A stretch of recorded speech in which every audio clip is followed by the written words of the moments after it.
নবী আমি হলাম এমন এক যুবক, আমি কাফন চুরি করে করে, আমি লাশের কাফন চুরি করে করে আমার জিন্দেগিটা চালাই। আমার জীবিকা নির্বাহের মাধ্যম হলো জ্যান্ত করে বন্য যখনই লাশটা কবর দেওয়া হয়, আমি ওই কবর খনন করে করে কবর থেকে লাশটাকে উলঙ্গ করে কাফন নিয়ে এসে মার্কেটে আমি বিক্রি করি, আর ওই টাকা দিয়ে আমি আমার জিন্দেগি চালাই। তবে আজ থেকে কয়েকদিন আগে যখন আমি এক কবরের মধ্যে প্রবেশ করে ফেললাম, ওই কবরের মধ্যে প্রবেশ করার পর আমি তাকায়া দেখলাম, যখন আমি ওই কবরের মধ্য থেকে কাফনটা চুরি করার জন্য লাশ থেকে কাফনটা খুলে ফেললাম, হুজুর আমি তাকায়া দেখি এক যুবতীর লাশ। আমি লাশটা দেখে আর নিজেকে ধরে রাখতে পারি নাই, শয়তানের প্ররোচনায় পড়ে গেলাম। এমন এক যুবতীর সাথে জেনা না করে আমি পারলাম না। হুজুর আমি কবরের মধ্যে কাফনটা পরিপূর্ণ খুলে ওই যুবতীর সাথে আমি জেনায় লিপ্ত হয়ে গেলাম। হুজুর এখানেই শেষ না, আমি জেনার কাজ শেষ করে করে এই কাফনটা নিয়া যখন আমি কবর থেকে উঠতে শুরু করলাম, তখনই গাইবি আওয়াজ আমার মনে হলো আমার ওই বোনটা আমাকে বলতেছে, এরে যুবক, কোন এলাকার তুই যুবক? বিন্দু মাত্র পরিমাণ ভয় কি তোর মাঝে নাই? আমার পরিবার আত্মীয় স্বজনেরা আমাকে এখানে রেখে গিয়েছে, কত সুন্দর ভাবে গোসল দিয়া আমাকে পবিত্র, কত দামি কাফনের কাপড় দিয়ে আমাকে এখানে রেখে গিয়েছে।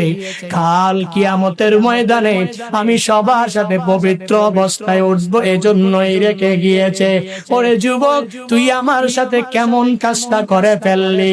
এতগুলো লাশ, এই লাশের মাঝে তুই আমাকে অপবিত্র অবস্থায় রেখে রেখে কোথায় যাও? ওই যুবক ডাক দিয়া বলে, পয়গম্বর আমার গুনাহ এত বড়, আমি ওই কবর থেকে আসার পরে আমার মনে চিন্তা ঢুকে গেল, আমি আর কাফন চুরি করব না। ও পয়গম্বর, আমি আর কাফন চুরি করতে কবরে যাব না, কিন্তু আমার একটাই ভয়, আল্লাহ আমাকে মাফ করবে কি করবে না? নবী আমার বলেন, এর যুবক তোমার গুনাহের পরিমাণ কি এত বড়? মানুষ কি এই পরিমাণ গুনাহ কি করতে পারে? যুবকের বুঝতে আর বাকি নাই, আল্লাহ মনে হয় মাফ করবে না। নবী দরবার থেকে দৌড়াইয়া বিশাল এক পাহাড়ের চূড়ায় চলে যায়। পাহাড়ের চূড়ায় যাইয়া আমার মালিকের দরবারে শুধুমাত্র কান্না করে আর বলে, হে মালিক, সাহাবায়ে কেরাম সরায়া দিয়েছেন, নবীও আমাকে বলেছে বড় গুনাহ। ও আল্লাহ, তুমি তো আমাকে বানিয়েছো, তুমি যদি আমাকে মাফ না করো, আমাকে ক্ষমা করার মতো কেউ নাই। সাইয়্যিদুল ইস্তিগফারের মতো ওই বড় দোয়া যখন ওই যুবক করতে থাকে, আল্লাহুম্মা আনতা রাব্বি লা ইলাহা ইল্লা আনতা খলাকতানি ওয়া আনা আবদুক ওয়া আনা আলা আহাদিক ওয়া ওয়া'দিকা মাসতাতআতু আউযু বিকা মিন শাররি মা সানাতু আবুউ লাকা বিনি'মাতিকা আলাইয়া আবুউ যামবি বিযামবি ফাগফিরলি ফাইন্নাহু লা ইয়াগফিরুয যুনুবা ইল্লা আনতা। ওই যুবক শুধুমাত্র আল্লাহর দরবারে এই বলে কান্না করে, হে মালিক, আমি জানি আমার গুনাহের পরিমাণ অনেক বড়, তো আল্লাহ তুমি তো আমাকে সৃষ্টি করেছো, তুমি যদি মাফ না করো, আমার মাফ করার যার কোনো জায়গা নাই, আমাকে ক্ষমা করার মতো অ্যাবিলিটি কারো মাঝে নাই। ও আল্লাহ, তুমি তো তোমার বান্দাকে বানিয়েছো, ও আল্লাহ তুমি তো তোমার বান্দাকে মাফ করে দিবা। 40 দিন ওই যুবক পাহাড়ে চূড়ায় দাঁড়ায় দাঁড়ায় কান্না করে। আল্লাহ দেখে কি দেখে না? আল্লাহ বলেন, ও জিবরাইল যা যা আমার নবীর কাছে গিয়া জানা দে, নবীকে দুইটা প্রশ্ন করবি, তিনবারের সময় ক্ষমার কথা জানা দিবে। জিবরাইলকে আল্লাহ তাআলা যখন আদেশ দিয়া দিল, জিবরাইল আমার নবীর কাছে এসে রহমাতুল লিল আলামিনকে এক নম্বরে প্রশ্ন করে, পয়গম্বর আপনি বলেন এ বিশাল আসমান আর জমিন কে বানিয়েছে? নবী আমার বলেন, আসমান আর জমিন আল্লাহ বানিয়েছেন। আবার প্রশ্ন করেন, ও পয়গম্বর আসমান আর জমিনের উপরে নিচে সব জায়গায় যারা আছে এদের প্রত্যেকের রাজ্জাক কে? এদের প্রত্যেকের রিজিক দাতা কে? এই কথা বলার পরে নবী জবাব দিলেন, আমি সহ যারা এই দুনিয়াতে আছে সবার রিজিকের ব্যবস্থা আল্লাহ করেন। জিবরাইল বলেন, নবী আমার, যে আল্লাহ আসমান বানাইলেন, জমিন বানাইলেন, যে আল্লাহ আসমান আর জমিনের নিচে, উপরে আর আসমানের নিচে থাকা সব মানুষের চতুষ্পদ সব জন্তুর রিজিকের ব্যবস্থা যে মালিক করতে পারেন, ওই মালিক কি তার ওই বান্দাকে মাফ করতে পারে না? আপনি আপনার সাহাবীকে ওই যুবকের কাছে পাঠায়া দেন, আর যুবককে আল্লাহর পক্ষ থেকে ক্ষমার সুসংবাদ দিয়া দেন। এই কথা বলে জিবরাইল চলে যায়। নবী আমার এক সাহাবীকে পাঠায়, ওই সাহাবীকে বলেন, ও সাহাবী যাও যাও মুখ পাহাড়ের উপরে এক যুবক তাকায়া দেখবা মালিকের দরবারে কান্না করে, শুধুমাত্র গুনাহ মুক্ত জিন্দেগি পাওয়ার জন্য কান্না করে। সাহাবী যুবককে পরিপূর্ণ ধরে যখন নবীর সামনে আনলেন, নবী আমার বলে, এরে যুবক তুমি আল্লাহর দরবারে এমন কান্না করে আল্লাহকে এমন দাসী তুমি করে ফেলেছো। একটু আগে জিবরাইল আমার কাছে এসেছিল, জিবরাইল আসিয়া আমাকে দুইটা প্রশ্ন করে জানায়া দিয়েছে, আমার রব তোমার জিন্দেগীর সব গুনাহ মাফ করে দিয়েছে। আল্লাহ পারে কি পারে না? বান্দা ওই যুবকের মতো গুনাহ তো আমি করি নাই, ওই যুবকের মতো এত বড় গুনাহ তো তুমি করো নাই। আল্লাহ যদি তাকে মাফ করতে পারে, আমাকে পারবে কি পারবে না? বলেন, আল্লাহ যদি তাকেও মাফ করে দিতে পারে, ওই আল্লাহ এখনো আছেন না নাই? এই জন্য বান্দা তাওবা করার কোনো বিকল্প নাই, সর্বাবস্থায় তাওবা করে নাও, আল্লাহর কাছে বারংবার মুনাজাতে বলো, হে মালিক আমি আমার জিন্দেগিতে এমন কোনো গুনাহ নাই করি নাই, ও আল্লাহ আমার এই গুনার খবর তো মা জানে না, আমার গুনার খবর বাবা জানে না, আমার গুনার খবর আত্মীয় স্বজন জানে না, তুমি তো সব জানো, ও আল্লাহ তুমি আমাকে মাফ করে দাও। আল্লাহ বলেন, ইল্লা মান তাবা ওয়া আমানা ওয়া আমিলা আমালান সালিহা ফাউলাইকা ইউবাদদিলুল্লাহু সাইয়্যাতিহিম হাসানাত ওয়া কানাল্লাহু গফুরার রহিমা। আল্লাহ বলেন, জিন্দেগিতে গুনাহ করেছো, যত নাফরমানি করেছো, ইল্লা মান তাবা যদি এসে তাওবা করতে পারো, ও আমানা পুনরায় ঈমান আনতে পারো, ও আমিলা আমালান সালিহান যদি আবার আমলে সালেহ চালু করতে পারো, আমি রব তোমার জন্য এত মায়াবান তোমার জন্য হয়ে যাব। আল্লাহ বলেন, তুই গোলাম, তুই এক নম্বরে তাওবা করলি, দুই নম্বরে ঈমান আনলি, তিন নম্বরে আবার আমলে সালেহ গুলো চালু করার কারণে তোর জিন্দেগীর সব গুনাহগুলো আমি আল্লাহ মাফ করি, পরিসমাপ্তি ঘটাবো না। আমি আল্লাহ জিন্দেগীর গুনাহগুলোকে নেক দিয়া পরিবর্তন করে দিব। ইয়া ইলাহি তো মেরা গফফারু হায়, या इलाही तो मेरा सत्तारो है, या इलाही तो मेरा माबूद है, या इलाही तो मेरा माशूक है, या इलाही तो मेरा हन्नान है, या इलाही तो मेरा मन्नान है। আল্লাহর কাছে তাওবা করে নাও। আর বান্দা ওলিয়ে কামেল হওয়ার জন্য আজকের এই মাহফিল থেকে পরিপূর্ণ শিক্ষা নিয়া বাড়িতে যাও। এক নাম্বার ঈমানটাকে মজবুত করে সর্বাবস্থায় চলবা। 2 নাম্বার বান্দা সর্বাবস্থায় নেক আমল চালু করে দিবা। 3 নাম্বার গুনাহ মুক্ত জিন্দেগিটা গঠন করার চেষ্টা করবা। যদি কেউ বলে গুনাহ করার জন্য গুনাহের দিকে ডাকে, তাকে বন্ধু মনে করবা না। যদিও মনে করো দুনিয়ার বন্ধু, সে আসল বন্ধু না। বরং যে তোমাকে নামাজে ডাকবে তাকে বন্ধু বানাবা। যে তোমাকে রোজা রাখার জন্য আদেশ দিবে তাকেই বন্ধু বানাবা। যেই লোকটা 5 ওয়াক্ত নামাজ পড়ে তাকেই ধরে ধরে বন্ধু বানাবা। যেই লোকটা রোজা রাখে 30টা তাকেই তো বন্ধু বানাবা। যেই লোকটা মিথ্যা বলে না তাকেই তুমি তোমার বন্ধু বানাইবা। যেই লোকটা চুগলখড়ি করে না তাকেই তুমি তোমার বন্ধু বানাইবা। যেই লোকটা গীবত করে না তাকেই তুমি তোমার বন্ধু বানাইবা। যেই লোকটা শিকায়াত করে না তাকেই তুমি তোমার বন্ধু বানাইবা। এক কথায় তুমি ওই লোকটাকে বন্ধু বানাও যেই লোকটা জিন্দেগিতে কোনো গুনাহের ধারে কাছেও যায় নাই। আর ওই লোকটাকে ধরে ধরে তার সুহবত নিয়ে যদি তুমি চলতে পারো, ভালোর সাথে থাকলে খায় ভালোর পান, খারাপের সাথে যদি থাকো কাটবে তোমার 2 কান। ভালো তোমাকে ধরে ধরে নিয়ে নামাজের মুসল্লায় দাঁড় করায়া দিবে, আর ওই খারাপ লোকটা তোমাকে নামাজে আনবে তো দূরের কথা, তোমাকে নামাজ থেকে নিয়ে চা দোকানের আড্ডায় বসায়া দিবে। ঠিক কিনা? এজন্য ভালোর সাথে থাকবো, ভালো মানুষের সোহবত নিয়ে চলার চেষ্টা করবো, পারবো ইনশাআল্লাহ। আল্লাহ তাআলা আমাদের প্রত্যেককে, বক্তা শ্রোতা সবাইকে তৌফিক দান করুন। আর জোরে পড়েন। রাগ করেছেন, কষ্ট পেয়েছেন? আপনি কি ওই যুবকের মতো এত বড় গুনাহ করেছেন? আমার মনে হয় এত বড় গুনাহ করার পরেও যে আল্লাহ মাফ করে দিতে পারে। কোন কিসসা নিজে বানায়া বলি নাই।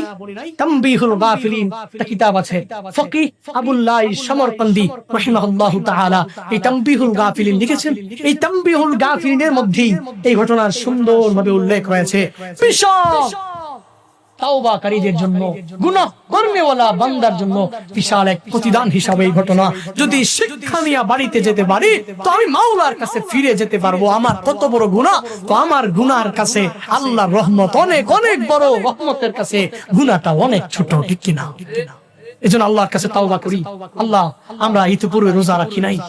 আল্লাহ, আমরা ইতিপূর্বে নামাজ পড়ি নাই। আল্লাহ, ইতিপূর্বে নেক আমল করি নাই। সামনে যতদিন বেঁচে থাকবো আর নামাজ কাজা করব না।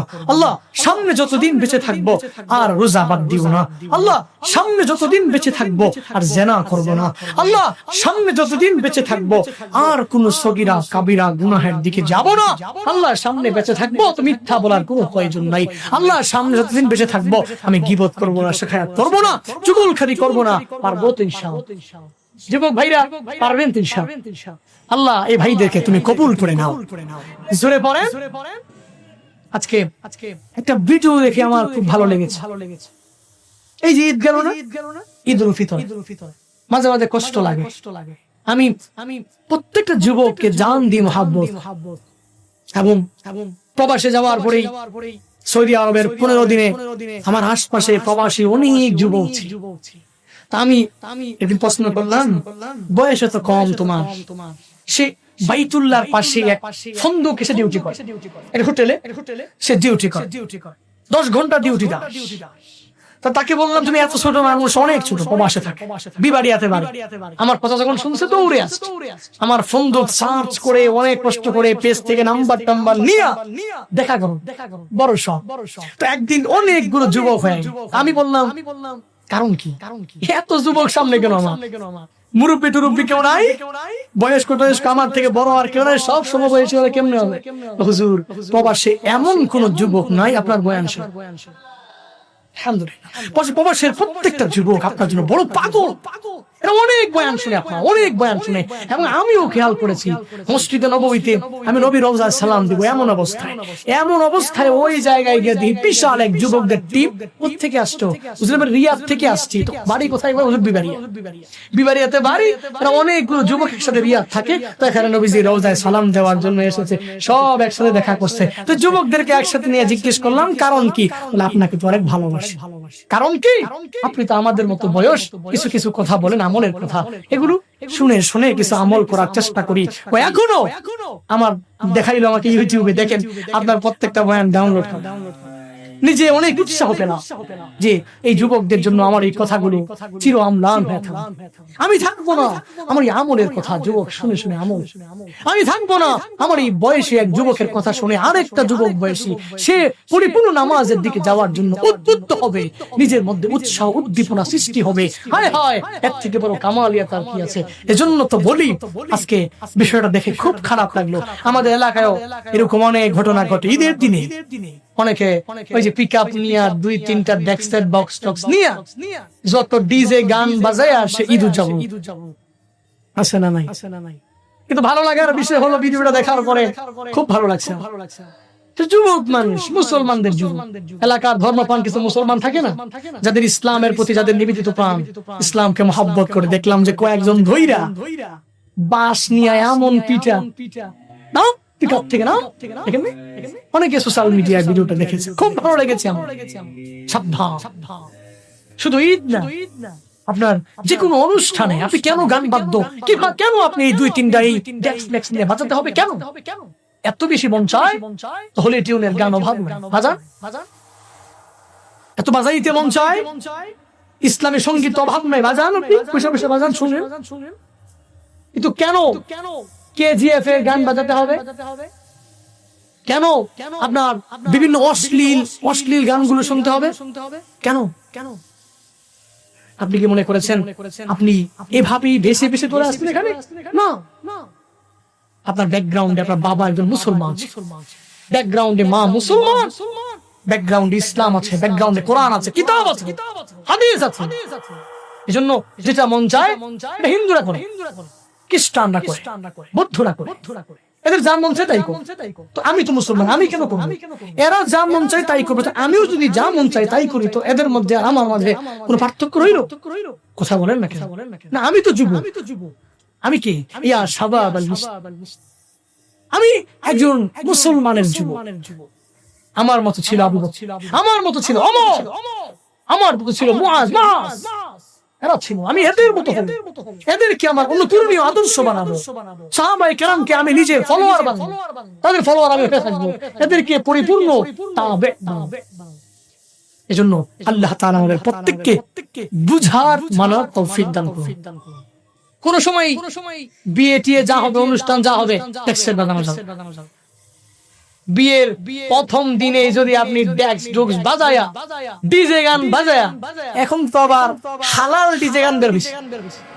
হালাল ডিজে গান কোনটা? ও মুর্শিদ, ও হ্যাঁ আছে না, কি যেন একটা আছে না, এটা পুরো হালাল ডিজে গান বলে। আল্লাহ মাফ করুন, সকলে পড়ি আমরা কিছুই বাজানো যাবে। আপনি যা বাজান, বেশি ভালো না লাগলে ইসলামী সঙ্গীত বাজান। নিজের বিয়ের দাম্পত্য জীবনটা সুখময় করতে চান? আমি তো বলি আপনি অন্য কিছু করা লাগবে না, শুধুমাত্র সুন্নাহ অনুযায়ী বিবাহটা করেন যুবক ভাইরা, আর কিচ্ছু লাগবে না। আমি তো এক অবিবাহিত পারসন, তো যখন আমি বিবাহ করবো ইনশাআল্লাহ নিয়ত করেছি সুন্নাহ অনুযায়ী প্রত্যেকটা কাজ করব। দেখেন আমার সামনে এই যে মাহবুব ভিডিও করে, এত ভালো মানুষ, আমাকে বলেছে, ওয়াদা দিয়েছে যে হুজুর আমি বিবাহ করব, একদম বিলকুল পুরা যা আছে সব সুন্নাহ। ওই দিন আমাকে বলতেছে সুন্নতি কোনো ড্রেস আছে কিনা আমাকে বল। এভাবে প্রত্যেকটা মুসলমানের যুবক যখন বিবাহ করবে, তো তার দাম্পত্য জীবন সুখময় হবে। আর ওই ঘর থেকে যখনই একটা ছেলে আসবে, মেয়ে আসবে, তো ওটা মিজানুর রহমান আজহারির মতো হবে, ওটা হাফিজুর রহমান সিদ্দিকীর মতো হবে, ওইটা আশরাফ আলী থানভীর মতো হবে, ওটা বড় বড় স্কলারদের মতো হবে। যদি তুমি এইরকম না করে শুরুতেই যদি ঝামেলা দিয়ে শুরু করো, তো লা ফায়দা ফিহি, ওই ঘর থেকে সালমান শাহ আসবে, ওই বেয়াদব দিঘির কি যেন একটা আছে না, ওইটার মতো আসবে, বেয়াদব সানি লিওনের মতো আসবে, বেয়াদব পরিমনির মতো আসবে। ঠিক কিনা? সাবধান সাবধান প্রিয় ভাই, আল্লাহ আমাদের প্রত্যেককে মাফ করেন, আল্লাহ আমাদের প্রত্যেককে জবান হেফাজত করার তৌফিক দান করেন, আল্লাহ প্রত্যেককে জীবনে একবার হলেও মক্কা মদিনা যাওয়ার তৌফিক দান করেন, যারা গিয়েছেন বারংবার যাওয়ার তৌফিক দান, আমরা যারা খুব করে বারংবার নিয়ত করেছি আল্লাহ আপনি কবুল করেন। সবাই বলেন না আমিন, বলেন না। যদি কবুল হয়ে যেত হয়ে গেল আলহামদুলিল্লাহ। আল্লাহ জীবনে একবার হলেও দিদার যদি নসিব না হয়, মদিনায় নবী রওজার সামনে গিয়া সালাত সালাম পৌঁছানোর তৌফিক প্রত্যেকটা বাংলাদেশি গরিব থেকে নিয়ে ধনী প্রত্যেকটা মুসলমানকে তুমি তৌফিক দিও। বাইতুল্লাহ মাতাফে দাঁড়িয়ে রবের দিকে তাকিয়ে এই দোয়া করেছি, আল্লাহ বাংলাদেশের মানুষ এই বাইতুল্লাহর জন্য অনেক পাগল। হায় হায় কি এক জাদু এখানে মিশে আছে, কি এক রওজা, এই রওজায় কি জাদু মিশে আছে। হায় মানুষ পাগল হয়ে যায়। এখন তো করোনা, হাজরে আসওয়াদে চুমু দেওয়া যায়, ভিডিও ক্লিপ গুলো দেখলে মাঝে মাঝে চোখের অজান্তেই পানি ঝরে, যে আমিও তো এক হাজি, আমিও তো এই হাজরে আসওয়াদে নিজের ঠোঁটে চুমু দিতে পারি। হায় হা, আমার ভাগ্যে হয়নি, কারণ করোনার কারণে তো বিশাল এক ডিস্টেন্স, অনেক দূর থেকে বিসমিল্লাহি আল্লাহু আকবার, জাস্ট এতটুকু আমরা দোয়া করি, আল্লাহ করোনা যা কিছু আছে মহামারী, তাদের অন্তরে যা কিছু ঢুকছে এই অন্তর থেকে সবকিছু পরিষ্কার আপনি করে দেন। বলেন আমিন। বাইতুল্লাহ, এখানে করোনা আসবে কোথেকে? হায় হায় না, কোশ্চেন কারণ এখানে আসবে না, কারণ এটা ঘর কাজ। এই ঘর যেখানে যে যাবে ওখানে নিরাপদ অবস্থায় থাকবে, অসুস্থ হবে তো দূরের কথা, ঠিক কিনা? বুড়া মানুষ হাঁটতে পারে না, ইহরাম পড়তে পারে না, আরেকজনে পড়াই। বাংলাদেশ থেকে তো ইহরাম পড়া লাগে, এয়ারপোর্ট থেকে ইহরাম পড়া। মাইন্ড করতেছেন আপনারা? রাগ করতেছেন? আমি আবেগ ধরে রাখতে পারি না আসলে, কি করব? শুধু ভাসে চোখে আমার, কি এক জায়গায় গেলাম রে। বুড়া মানুষ হাঁটতে পারে, ইহরাম পরে দিছে আরেকজন, ইহরাম পরে উঠছে বিমানে, হায় হায় অসুস্থ একজন লোক, কে সে? ওই জন্য এত অসুস্থ, বিমান পুরো চিন্তিত যে লোক তো যদি মারা যায়, কয়েকবার মাইক দিয়ে এলান হয়েছে যে এই লোকের কেফেলায় কে আছেন না আছেন, উনি খুব অসুস্থ, মনে হয় মারা যাবে। কি খালা, এই অসুস্থ লোকটা বিমান থেকে নামার পরে জেদ্দাতে গেছে, জেদ্দা থেকে নামার পরে বাসে উঠে রাস্তায় গিয়েছে। হায় হায়, আমি দেখলাম এই লোক টকবকে যুবকের মতো তাওয়াফ করছে। এটাই খেলা, এটা বাইতুল্লাহ, এটা মক্কা, এটা পবিত্র শহর। যে যাবে ওখানে অনেক অসুস্থতা নিয়ে যাবে, সুস্থ বানিয়ে দিবেন কে? আমি আমার পার্সোনাল একটা বলি, আমার ব্যক্তিগত একটা কথা, আমি বিভিন্ন বাড়িতে খানা খাওয়ার কারণে গ্যাস্ট্রিকের প্রবলেম, স্বাভাবিক ভাবেই খানা না খেলে মানুষ রাগ। এই যুবক ঘড়ি দেখতেছে, অনেক রাত হয়ে গেছে, যুবক না ঘড়ি দেখতেছে, রাত হয় না, কিসের রাত, কত রাত গেছে এমনি গাইতে গেছে, ঠিক কিনা? ও আচ্ছা, ফজরের দিকে খেয়াল রাখতে, ইনশাআল্লাহ সবাই ফজর করবেন তো ইনশাআল্লাহ। আচ্ছা আমি সব ওয়াদা করাই শেষ করে দিই এই ঘটনা, আমার ব্যক্তিগত একটা ঘটনা। সেটা হলো আমি গ্যাস্ট্রিকের ওষুধ প্যান্টোনিক্সের একটা পাতা, এটা আমার কাছে সবসময় থাকে, সবসময় থাকে, প্রতিদিন একটা দুইটা খাওয়াই লাগে প্রোগ্রামের সময়। 1 তারিখ 1 এপ্রিল ছিল আমার লাস্ট প্রোগ্রাম, মানে পরের দিন রমজান, ওটাই ছিল আমার লাস্ট প্রোগ্রাম বাংলাদেশে। কি হলো, আমি 1 তারিখেও গ্যাস্ট্রিকের ওষুধ 2টা খাইলাম একদিনে, কিন্তু মালিকের কুদরতের কি কারিশমা, আল্লাহু আকবার। আমি প্যান্টোনিক্সের 2টা পাতা নিলাম, আমার লাগবে, ওখানে গেলে এগুলো পাইতে খুব দুষ্কর, পাওয়া যায় না। আমি এই প্যান্টোনিক্সের পাতা নিয়ে 15 দিন পর্যন্ত মক্কা মদিনায় থাকলাম। গ্যাস্ট্রিক কি, গ্যাস্ট্রিকের ঔষধ কি, ওটা আমি ভুলে গিয়েছি। এই জিনিসটা খুব অন্তর নাড়া দিয়েছে। হায় হায়, কেমন জায়গা, কেমন জায়গা। যদি বলেন যে হুজুর না ওরা তো খুব ফ্রেশ খাবার খায়, এজন্য হয়তো না। আমার সাথে আর কয়েকজন, ওনাদের আগেও যেরকম ছিল এখনো প্রায় একটু গ্যাস্ট্রিক আছে, সে মাঝে মাঝে খাইতো 2-3 দিন পরে একটা। কিন্তু আল্লাহর কি কুদরতের কারিশমা, এই বান্দা 15 দিন যে ডেলি একটা করে খায়, 15 দিন গ্যাস্ট্রিক কিসে ভুলে গেছে। এটাই রবের খেলা। এটা মক্কা, ওখানে আপনি যাবেন তবে সুস্থ হয়ে যাবেন। ওখানে আপনি যাবেন তো মনে হবে রহমত সরাসরি আসমান থেকে নাযিল হবে। আলহামদুলিল্লাহি রাব্বিল আলামিন والصلاة والسلام على سيد الأنبياء والمرسلين وعلى آله وأصحابه أجمعين يا أرحم الراحمين يا أرحم الراحمين يا أرحم الراحمين اللهم اجعلني صبورا واجعلني شكورا واجعلني في عيني صغيرا وفي أعين الناس كبيرا اللهم اجعلنا من المستجابين للدعوات اللهم إنا نعوذ بك من زوال نعمتك اللهم إنا نسألك الجنة ونعوذ بك من النار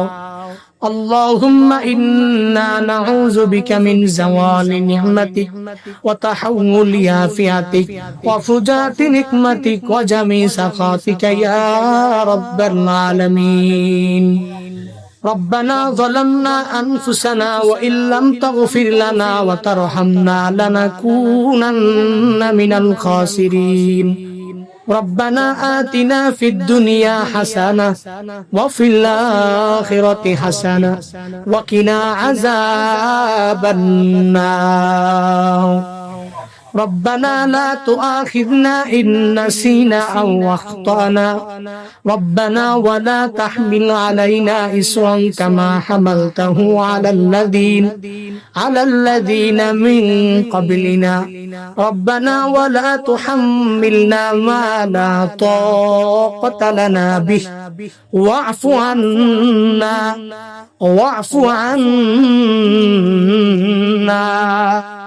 واغفر لنا وارحمنا أنت مولانا فانصرنا على القوم الكافرين ربنا إننا سمعنا مناديا ينادي للإيمان أن آمنوا بربكم فآمنا ربنا فاغفر لنا ذنوبنا وكفر عنا سيئاتنا وتوفنا مع الأبرار ربنا وآتنا ما وعدتنا على رسلك ولا تخزنا يوم القيامة إنك لا تخلف الميعاد رب ارحمهما كما ربياني صغيرا رب ارحمهما كما ربياني صغيرا ওরে দয়ার মালিক কুদরতের নজর দিয়া তাকায়া দেখেন রে আল্লাহ হায় আল্লাহ এই ময়দানে আপনার কত আশিকিন বান্দা হাজির আপনার কত জাকিরিন শাকিরিন মুসল্লুন বান্দা হাজির হায় আল্লাহ আপনার এই বান্দাদেরকে নিয়ে আমি গুনাহগার আমার মতো গুনাহগার কেউ নাই আয় আল্লাহ জিন্দেগির রাশি রাশি পাহাড় পরিমাণ গুনাহ নিয়ে আপনার এই বান্দাগুলোকে নিয়ে গভীর রাত আপনার দরওয়াজায় ফিরে আসলো ও আল্লাহ জিন্দেগিতে এমন গুনাহ করেছি যেই গুনার খবর মা জানে না যেই গুনার খবর বাবা জানে না যেই গুনার খবর আত্মীয় স্বজনরা কেউ জানে না আয় আল্লাহ আপনি তো সব জানেন আয় আল্লাহ আপনার দরওয়াজায় আমরা সবাই ফিরে আসলাম জিন্দেগির সব গুনাহগুলো মাফ করে দেন আল্লাহ ওরে দয়ার মালিক এই ময়দানে 3 শ্রেণীর লোক নিয়ে তোমার দরওয়াজায় হাত বাড়াইলা কারো জনম দুঃখিনী মা নাই কারো আব্বা দুনিয়ায় বেঁচে আছে রে আল্লাহ, কারো আব্বা নাই আম্মা দুনিয়ায় বেঁচে আছে রে আল্লাহ। কেউ এরকম এতিম, মাও নাই বাবাও না। আয় আল্লাহ, যাদের মা নাই মার কবর তুমি জান্নাতের বাগান বানাও। ও আল্লাহ, যাদের বাবা নাই বাবার কবর তুমি জান্নাতের বাগান বানাও। ও আল্লাহ, মাহারা কত এতিমের দল এই গভীর রাতে চোখের পানি ফালায় আমার জন্য কান্না করে। ও আল্লাহ, এই গভীর রাতে বাবা হারা সন্তানেরা কান্না করে। আয় আল্লাহ, নিজের মার জন্য বাবার জন্য আয় আল্লাহ এই কান্নার পানিগুলো আপনি ফিরাইয়া দিয়েন না রে আল্লাহ। ও আল্লাহ, এরা তো এমনিতে এক নম্বরে মা হারা, আবার তারা তো বাবা হারা। আবার তুমি যদি তুমি ফিরাইয়া দাও, আয় আল্লাহ যাওয়ার মতো আর জায়গা নাই। আয় আল্লাহ, তোমার দরওয়াজা ছাড়া আর কারো দরওয়াজা নাই। আয় আল্লাহ, মাহারা সন্তানদেরকে পরিপূর্ণ ধৈর্য শক্তি দাও। আয় আল্লাহ, মার কবর জান্নাতের বাগান বানাও। বাবাহারা সন্তানদেরকে ধৈর্য শক্তি দাও। আয় আল্লাহ, বাবার কবর জান্নাতের বাগান বানায়। আমাদের যাদের আব্বা আম্মা বেঁচে আছেন, মা বাবার দোয়া নিয়ে চলার তৌফিক দান করুন। আয় আল্লাহ, মা বাবার চেহারার দিকে তাকায়া কবুলিয়াত হজ উমরা কামাই করার তৌফিক দাও। আয় আল্লাহ, মা বাবা হায়াতে বরকত বাড়ায়া দাও। আয় আল্লাহ, মা বাবাকে আরো অনেক দিন মা বাবা বলে বলে পরাণ ঠান্ডা করার তৌফিক দাও। ওরে দয়ার রব, জীবনে একবার হলেও মক্কা মদিনা যাওয়ার তৌফিক দাও। যারা যেতে পারে নাই বারবার যাওয়ার তৌফিক দান করুন। আয় আল্লাহ, কুদরতি খাজানা থেকে তুমি দিয়া দাও। আয় আল্লাহ, মক্কা মুকাররমা মদিনা মুনাওয়ারা না দেখাইয়া আজকের একটা শ্রোতাকে ও মৃত্যু দিও না রে আল্লাহ। ওরে দয়ার মালিক, আজকের এই মসজিদের উদ্যোগের মাহফিলের আজকের এই মসজিদ তুমি কবুল করে নাও। আয় আল্লাহ, এই মসজিদের ইমাম সাহেব খতিব সাহেবকে কবুল করে নাও। আয় আল্লাহ, মুসল্লিদেরকে তুমি কবুল করে নাও। আয় আল্লাহ, মসজিদের আন্ডারে যত মুসল্লিরা আছে সবাই যাতে করে 5 ওয়াক্ত নামাজ পড়ে মসজিদের হক আদায় করতে পারে। ও আল্লাহ, তুমি সবাইকে সেই তৌফিক দান করো। আয় আল্লাহ, মসজিদের অসম্পূর্ণ কাজ সম্পূর্ণ করার তৌফিক দাও। আয় আল্লাহ, মসজিদের দোতলা কাজ সম্পূর্ণ করার তৌফিক দান করো। আয় আল্লাহ, যারা যারা দান করেছেন আয় আল্লাহ, প্রত্যেকের দানগুলো তুমি কবুল করে নাও। মসজিদের শুরু লগ্ন থেকে আজ পর্যন্ত যারাই ক্ষুদ্র থেকে ক্ষুদ্র, বড় থেকে বড়, আয় আল্লাহ যে যে লাইনে সহযোগিতা করেছেন প্রত্যেকের দানগুলো তুমি কবুল করে নাও। আজকের এই কথার উপরে আগে আমাকে তারপর সবাইকে আমল করার তৌফিক দাও। রব্বানা তাকাব্বাল মিন্নি ইন্নাকা আনতাস সামিউল আলিম ওয়া তুব আলাইনা ইয়া মাওলানা।